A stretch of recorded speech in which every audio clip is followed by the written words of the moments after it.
Yang kedua, hadis Anas bin Malik radhiyallahu an juga di dalam Sahih Muslim. Kata Anas bin Malik, aku salat di belakang Nabi sallallahu alaihi wasallam dan Abu Bakar serta Umar. Mereka tidak menyebutkan bismillahirrahmanirrahim di awal bacaannya dan tidak pula di akhir bacaannya. Ini di dalam Sahih Muslim dari hadis Anas bin Malik radhiyallahu anhu.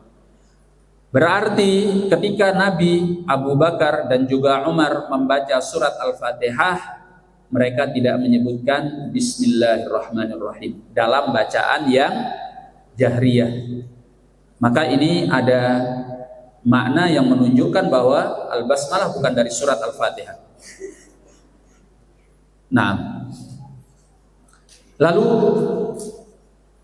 apakah Al-Basmalah itu termasuk ayat dari Al-Quranul Karim?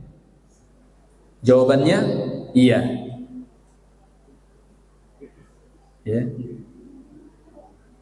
Dan Al-Basmalah yang ada di dalam mushaf pada setiap awal dari setiap surat itu bukan bagian dari surat tersebut. Kata para ulama, didatangkan Al-Basmalah pada awal setiap surat adalah untuk membedakan antara satu surat dengan yang lainnya. Ada satu surat yang di awalnya tidak ada Al-Basmalah. Surat apa? At-Taubah. Kenapa? Hah? Ya, itu pendapat sebagian ulama. Sebagian ulama mengatakan karena antara surat Al-Anfal dengan surat At-Taubah itu seolah-olah satu surat, karena sedang berbicara tentang rampasan perang dan perjuangan di jalan Allah Subhanahu wa ta'ala. Tapi pendapat yang paling kuat dalam hal ini, kalau ditanya kenapa surat At-Taubah tidak dimulai dengan Al-Basmalah, maka jawabannya karena memang demikianlah Al-Quran itu diturunkan kepada Rasulullah sallallahu alaihi wasallam. Sahabat itu ketika mengumpulkan Al-Quran dalam satu mushaf, mereka mengumpulkan sebagaimana yang diturunkan kepada Nabi sallallahu alaihi wasallam. Ketika memang diturunkan kepada Nabi di awal surat At-Taubah tidak ada basmalahnya, maka mereka tidak menyebutkannya. Jadi apa yang paling benar? Bahwa di awal surat At-Taubah tidak disebutkan Al-Basmalah karena memang demikianlah diturunkan kepada Rasulullah sallallahu alaihi wasallam. Dan ini pendapat yang dikuatkan oleh Syekh Muhammad bin Saleh Al-Utsaimin rahimahullahu ta'ala. Baik.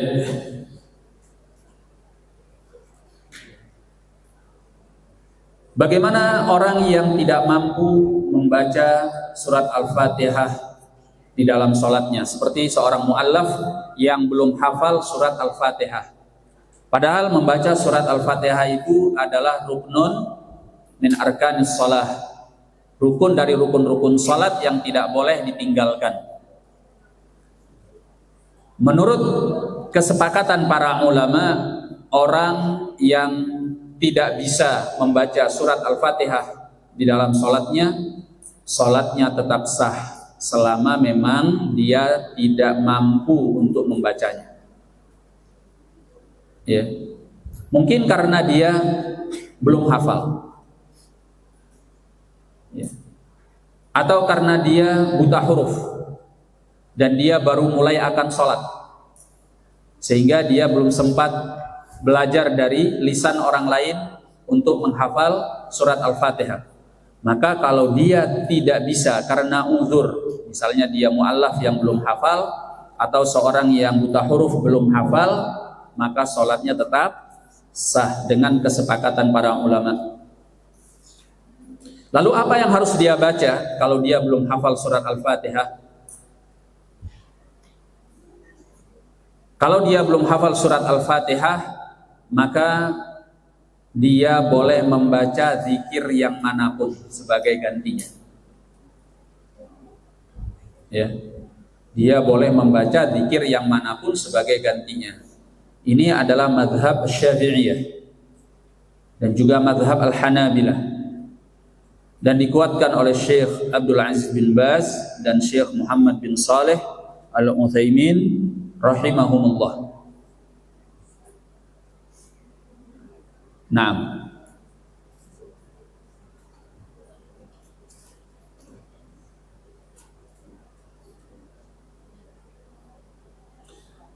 Dalilnya datang di dalam hadis Rifa'ah bin Rafi' yang dikeluarkan oleh Abu Daud dan yang selainnya.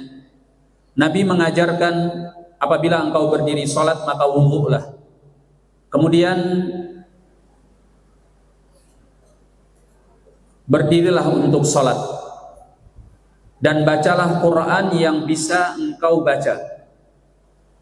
Kalau tidak bisa engkau membaca Al-Quran yang bisa engkau baca, maka pujilah Allah, bertakbirlah kepadanya, dan bertahlillah. Artinya, kalau seorang memang nggak bisa membaca Al-Fatihah, boleh dia membaca surat yang lain, sesuai dengan kemampuannya. Kalau nggak bisa juga, maka silahkan dia membaca zikir yang manapun. Bisa dia bertasbih, bisa dia bertahmid, bisa dia bertahlil, ya, bisa dia bertakbir, dan sebagainya. Baik. Kemudian membaca surat setelah Al-Fatihah.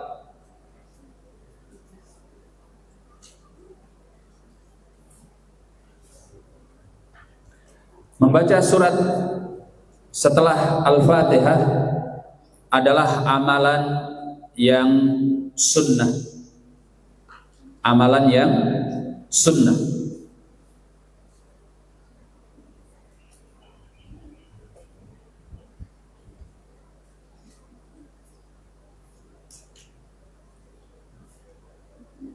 Dan kalau kita melihat kepada bacaan-bacaan Nabi Sallallahu Alaihi Wasallam di dalam sholatnya, setelah membaca Al-Fatihah, ini adalah pembahasan tersendiri apa saja yang dibaca oleh Nabi pada sholat-sholat beliau. Ini pembahasan tersendiri yang membutuhkan waktu. Tapi yang jelas bahwa disunnahkan baik bagi imam ataupun orang yang sholat sendirian untuk membaca sebuah surat setelah Al-Fatihah. Nah, kalau dia tidak membacanya, apakah sholatnya sah? Sah. Apakah dia kalau tidak membacanya harus sujud sahwi? Tidak. Kenapa? Karena hukumnya hanya sunnah. Nah, hukumnya hanya sunnah. Dan ini kesepakatan para ulama.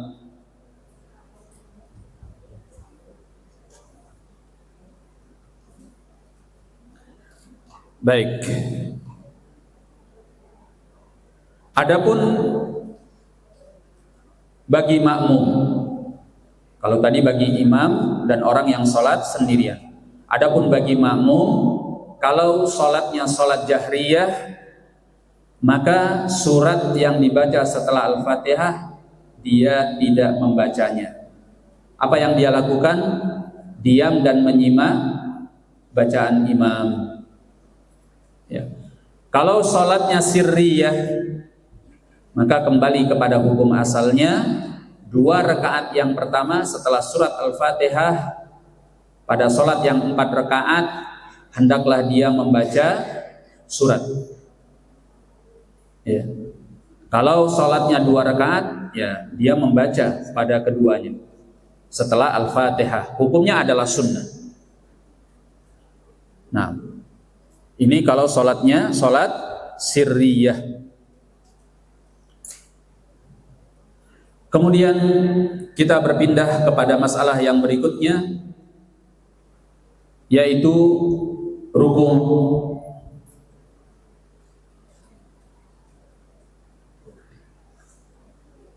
Kemudian seorang yang sholat setelah membaca surat Al-Fatihah dan satu surat yang dia bisa setelahnya, dia bertakbir untuk rukuk, mengucapkan Allahu Akbar sambil mengangkat kedua tangannya, bisa sejajar dengan telinganya, bisa sejajar dengan pundaknya.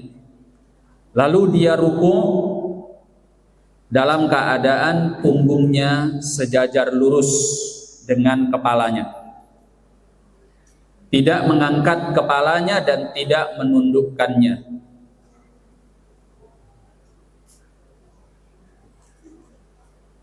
Nah, kemudian adapun rukuk sendiri secara hukum adalah ruknun min arkanis shalah, salah satu rukun dari rukun-rukun sholat. Artinya apa? Kalau ada orang sholat nggak pakai rukuk, maka sholatnya tidak sah. Ya. Kalau ada satu rakaatnya dia tidak rukuk, maka rakaat itu tidak teranggap.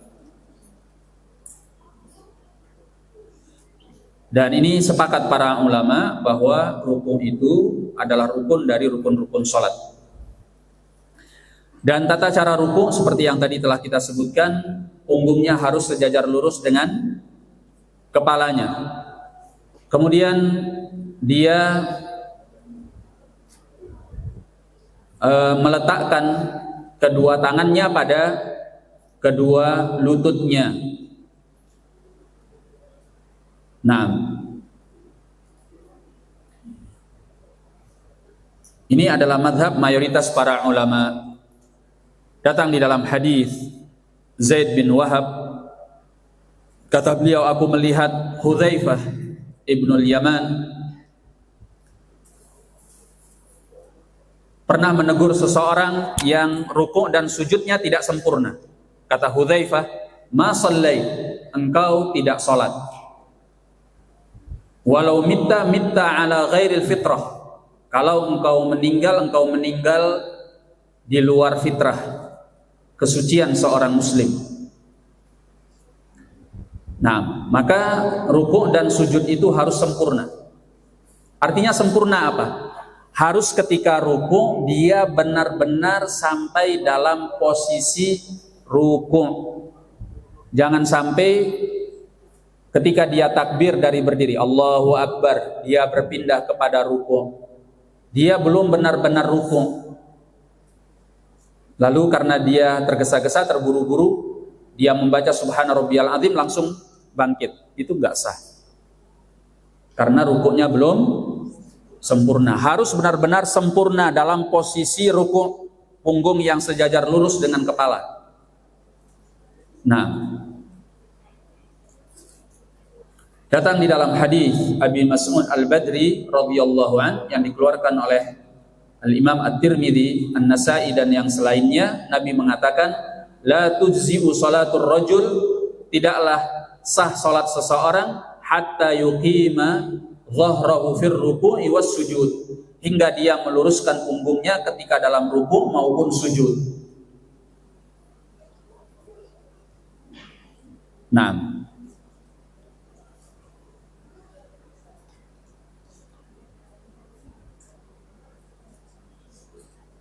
adapun mengenai posisi tangan, bahwa dia meletakkan, menggenggam kedua tangannya pada kedua lututnya, dan jari jemarinya dia buka, dia renggangkan.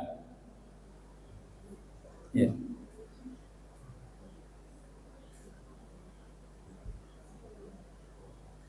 Dan membuat punggungnya sejajar lurus dengan kepalanya, dia tidak mengangkat kepalanya dan tidak menundukkannya. Baik, ini adalah tata cara ruku dalam 4 madhab, baik madhab Al-Hanafiyah, Al-Malikiyah, Al-Syafi'iyah dan Al-Hanabilah. Jadi dia meletakkan kedua tangannya pada kedua lututnya dalam keadaan menggenggam, serta jari jemarinya dia buka, dia renggangkan, dan dalam keadaan punggungnya sejajar lurus dengan kepala. Kepala tidak diangkat melebihi punggung dan tidak ditundukkan di bawah punggung.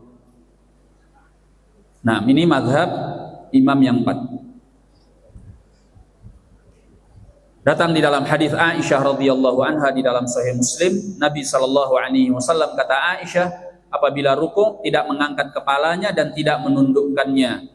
Walakin baina dzalik, tetapi Nabi menjadikan kepalanya di antara itu, tidak diangkat, tidak ditundukkan, berarti sejajar dengan punggung. Nah, hadis Abi Humaid As-Sa'idi radhiyallahu an yang berbicara tentang sifat salat Nabi dalam Sahih Al-Bukhari. Ketika masalah ruku', maka kata beliau, Nabi sallallahu alaihi wasallam membuat kedua tangannya pada kedua lututnya dan menjadikan punggungnya sejajar dengan kepalanya. Nah,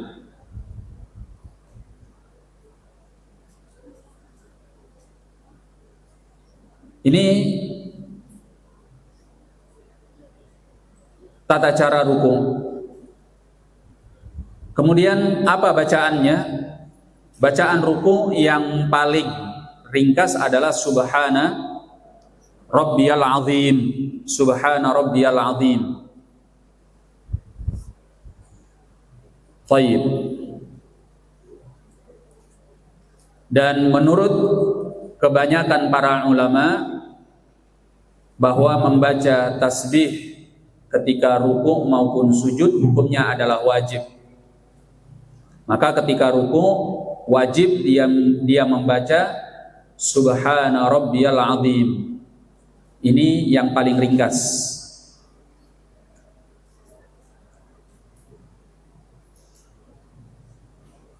Nah,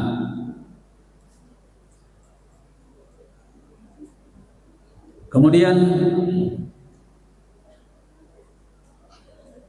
datang di dalam hadis Hudzaifah ibnul Yaman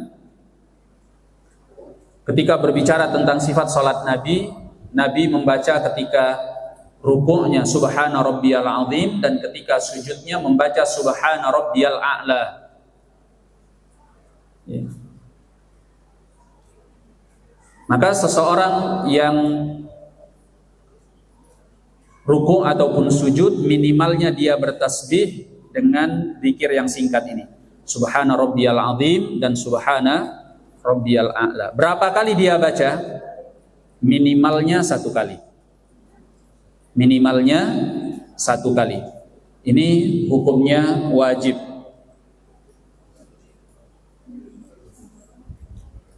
Nah,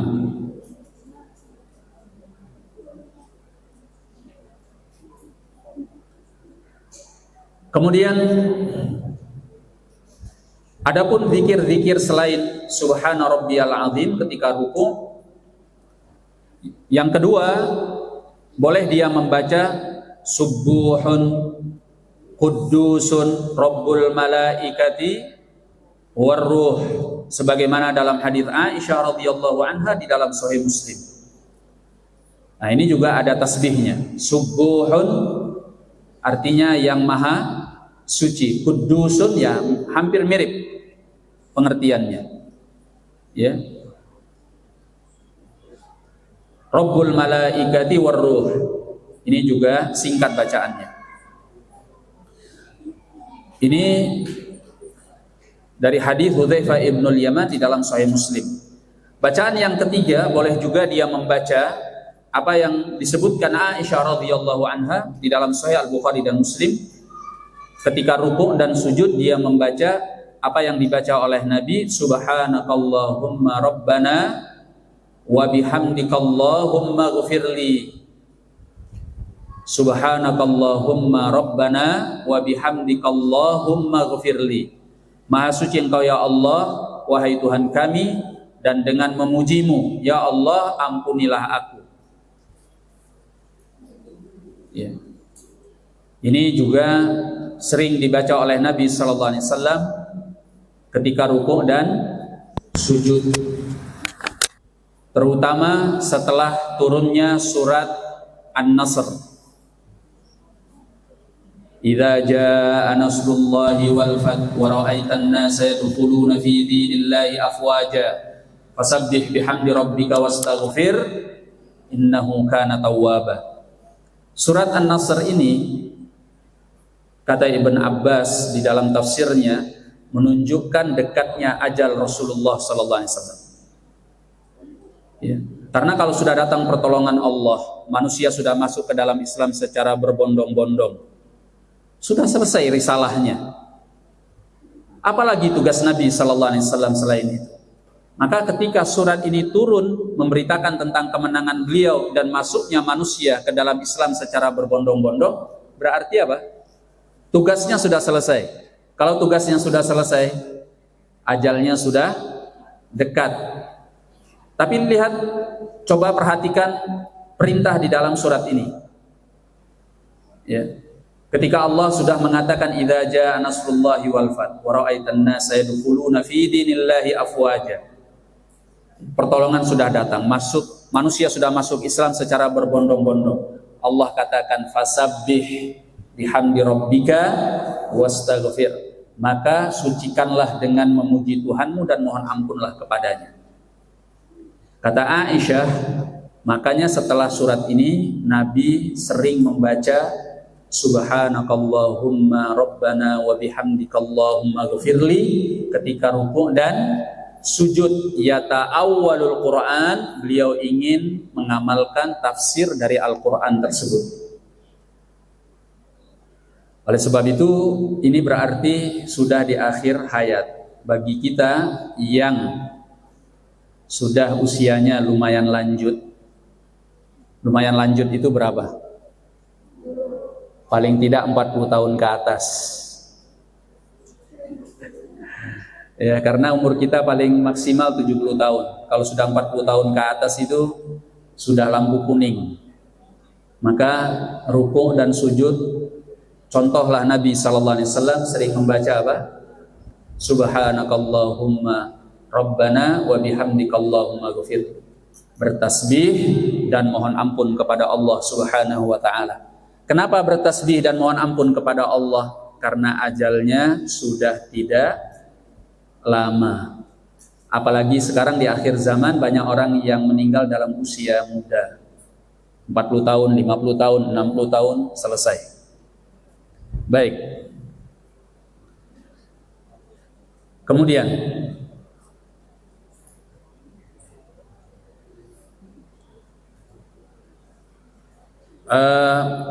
bacaan yang lain dari bacaan ruku,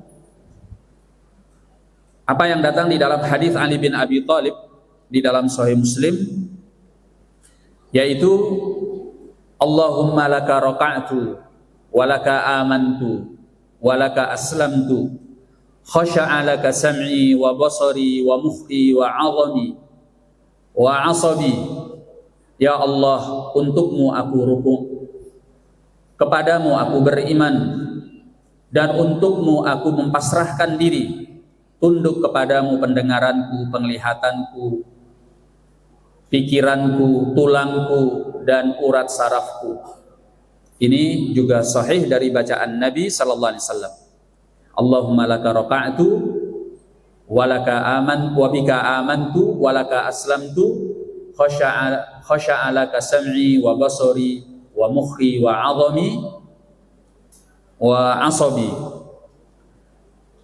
Kemudian ada juga bacaan Nabi sallallahu alaihi wasallam sebagaimana dalam hadis Auf bin Malik dalam riwayat An-Nasa'i dan yang selainnya, yaitu subhanadzil jabarut wal malakut wal kibriyai wal 'azamah. Maha suci zat yang maha perkasa, yang maha memiliki seluruh kerajaan, yang maha sombong dan maha agung. Nah, subhanadzil jabarut wal malakut wal kibriya wal 'azamah. Baik, kemudian kita berpindah kepada pembahasan yang berikutnya, yaitu bangkit dari rukuk atau yang diistilahkan dengan i'tidal. Ketika bangkit dari rukuk, dia membaca Sami Allahu liman hamidah, kemudian Rabbana walakal hamd, sebagaimana di dalam Sahih Al-Bukhari dan Muslim. Baik.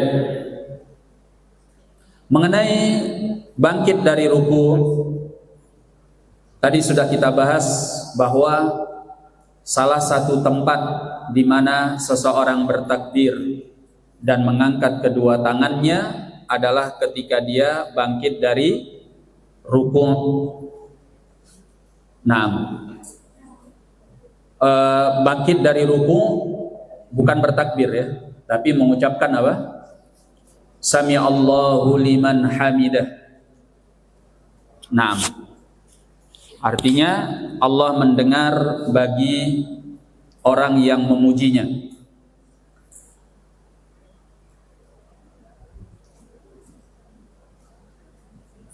Bangkit dari ruku adalah rukun dari rukun-rukun salat, atau yang diistilahkan dengan al-i'tidal. Berdiri bangkit dari rukun itu adalah rukun dari rukun-rukun salat dalam mazhab mayoritas para ulama. Jadi kalau ada orang salat dari ruku dia langsung sujud, sah nggak salatnya? Nggak sah. Nah, kemudian ketika dia bangkit dari ruku, dia mengucapkan dua hal, at-tasmi' wat tahmid. Mengucapkan sami Allahu liman hamidah dan Rabbana walakal hamd.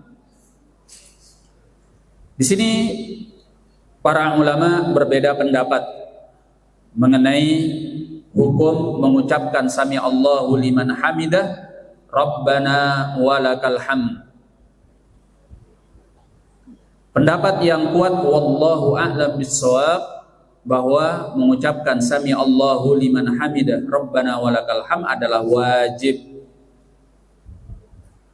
Ya, wajib.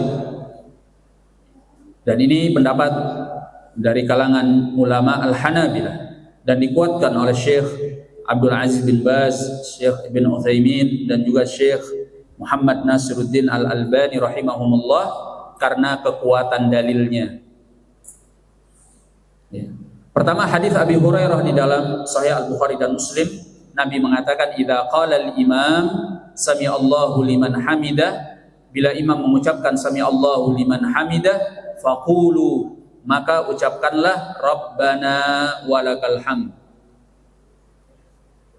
Ya. Di sini adalah perintah dari Nabi sallallahu alaihi wasallam dan perintah itu hukumnya adalah wajib.